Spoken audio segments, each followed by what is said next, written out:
दिशा सालियान हिचे वडील सतीश सालियान यांच्या वकिलांनी या प्रकरणामध्ये मोठे आरोप केलेत। दिशाची हत्या झाली तेव्हा राज्यात ठाकरे सरकार होतं आणि ठाकरेंच्या सरकारमध्ये प्रकरण दाबण्यात आल्याचा आरोप करण्यात आला।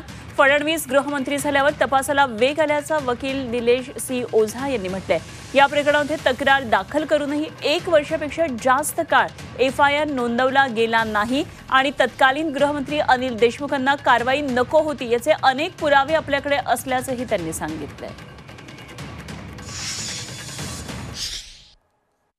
जो सामूहिक अत्याचार करून खून करण्यात आला त्या प्रकरणात मुख्य आरोपी आदित्य ठाकरे आणि इतर यांच्यावर गँगरेप आणि मर्डरचा 376D 302 अशा अन्य भादवी अंतर्गत गुन्हा दाखल करण्यात यावा। भ्रष्ट पोलीस अधिकारी आणि या सिस्टमच्या याच्यामुळे हा वेळ झालेला आहे। जेव्हा बलात्काराचे आरोप असतात तेव्हा ताबडतोब प्रोव्हिजन आहे आणि जास्तीत जास्त 24 तासाच्या आत ते स्वॅब असतात ते फोरेन्सिकला पाठवायचे असतात।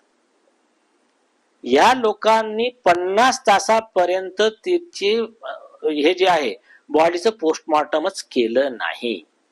का केलं नाही? कारण यांना ते पुरावे नष्ट करायचे होते।